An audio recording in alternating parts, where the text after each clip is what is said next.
उत्तर प्रदेश में कांग्रेस कमेटी के प्रवक्ता हैं उमाशंकर जी, आपका स्वागत है। भारतीय जनता पार्टी ने जिस तरह से चुनाव लड़ा और परिणाम है, मैं राजनीति में हमेशा ही बात कहता हूं कि ऑब्जर्वेशन ज़रूर होनी चाहिए कि सामने वाला किस प्रकार के प्रयोग कर रहा है।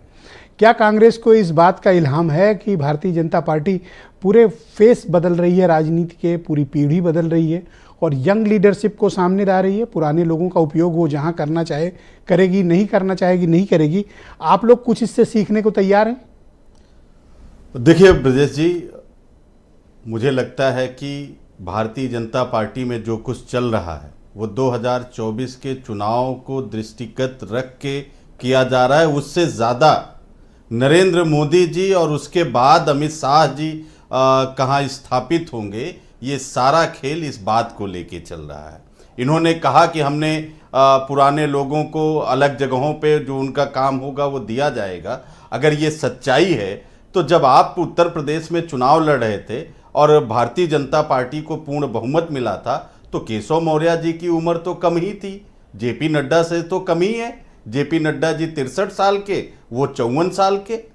तो फिर आपको केशव मौर्य को मुख्यमंत्री बनाना चाहिए था, लेकिन आप नहीं बना पाए। नतीजा जूतम पैजार चला। यहाँ पे आपने अभी कहा कि शिवराज जी को नई जिम्मेदारी दी जाएगी, हमारे यहाँ कोई कुछ बोलता नहीं। मुझे लगता है आलोक अवस्थी जी ने शिवराज चौहान जी का वो बयान नहीं सुना जो उन्होंने कहा कि मैं मर जाऊंगा लेकिन दिल्ली मांगने नहीं जाऊंगा। ये शुरुआत हो चुकी है। ये जो खेल भारतीय जनता पार्टी की चिंता में पांडे जी घुले जा रहे हो, अपनी थोड़ी चिंता कर लो कि आपको क्या परिवर्तन ही आपका परिणाम देगा, क्योंकि आप परिवर्तन को तैयार नहीं है। क्या आप चाहते हैं कि दिग्विजय सिंह और कमलनाथ जैसों के, अशोक गहलोत जैसों के हाथ में ही राज्यों का नेतृत्व रहे? आप नई पीढ़ी को, मैं तो कहता हूं आपको आगे बढ़ाया जाना चाहिए। ये ब्रजेश जी, मैं आपसे जानना चाहता हूं, रेवंता रेड्डी जो तेलंगाना के मुख्यमंत्री बनाए गए हैं, जो उसके पहले प्रदेश अध्यक्ष थे, मुझे लगता है कि ये 3 जो इन्होंने मुख्यमंत्री बनाए हैं उनसे भी कम उम्र के हैं।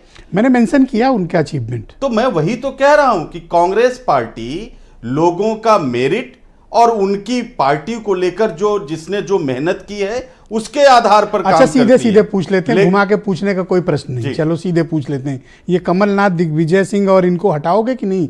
इनके हाथ से नेतृत्व लेके नए लोगों को मौका दोगे या इन्हीं के सहारे अभी बढ़ोगे? नहीं ब्रजेश जी, देखिए सीधे सीधे पूछ लेते हैं। नहीं, मैं सीधा सीधा बता दे रहा हूं, पार्टी को बनाने में जिसकी जो उपयोगिता है, उम्र से अलग उनकी वो भागीदारी सुनिश्चित की जाती रहेगी। यंग एज के लोग कभी बेहतर परफॉर्मेंस करते हैं रेवंता रेड्डी की तरह, तो उनको प्रदेश अध्यक्ष बनाया गया और उनके नेतृत्व में सरकार आई, वो मुख्यमंत्री हैं। आप क्या सोचते हो कि अब ये वक्त है कि कमान नए लोगों को दी जाए, नई पीढ़ी लाई जाए, 5G को मौका मिले? Uttar Pradesh 2G, 1G, 2G, 3G घर बैठे? ब्रजेश जी, उत्तर प्रदेश में अजय राय जी हमारे सम्मानित अध्यक्ष हैं। मुझे लगता है कि उनकी उम्र योगी जी के आसपास ही होगी। पांडे जी, सवाल करता हूं, इराक पे जवाब देते हो, ईरान पे सवाल बिल्कुल सही जवाब दे रहा हूं। हमारे जाते हो कनाडा, हमारे यहाँ बदलोगे या यहाँ? मुझे क्लैरिटी दे दो, बात खत्म। इन्हीं लोग के साथ बढ़ोगे? कह दो हाँ। नहीं, जिसका जो मेरिट है, मेरिट के आधार पर बढ़ रहे हैं। अजय राय जी कम उम्र है उनकी, लेकिन मेरिट है, वो प्रदेश अध्यक्ष है। इसके पहले ब्रजलाल खाबरी जी थे, कम उम्र के थे। उसके पहले अजय लल्लू जी थे, उनकी भी उम्र कम थी। हैदराबाद में यंग लीडरशिप दी, देखो करिश्मा हुआ ना। हाँ बिल्कुल। तो ये क्यों फिर इनको भोपाल और जयपुर ये क्यों कंधे पे लेके दौड़ रहे हो? नहीं ब्रजेश जी, भूपेश बघेल जी की बात कर लीजिए, इसके पहले वो मुख्यमंत्री थे, उनकी उम्र कम थी। अशोक गहलोत जी की ज्यादा थी। अशोक गहलोत जी 4 बार मुख्यमंत्री बने। आपको डर लगता होगा दिग्विजय, कमलनाथ और अशोक गहलोत का नाम लेने में, हो सकता है घबराहट हो रही है। ना, बात वो नहीं है। देखिए, हमारे यहाँ मेरिट चलता है, हमारे यहाँ प्रधानमंत्री बनाने बिगाड़ने का खेल नहीं चलता। अब योगी जी को हटाने की चर्चा चल रही है उत्तर प्रदेश में कि इनको हटा के दूसरे को लाया जाएगा। बीजेपी में यहाँ पर भारतीय जनता, मैं आपके मित्र अनूप संडा को आमंत्रित करता हूं।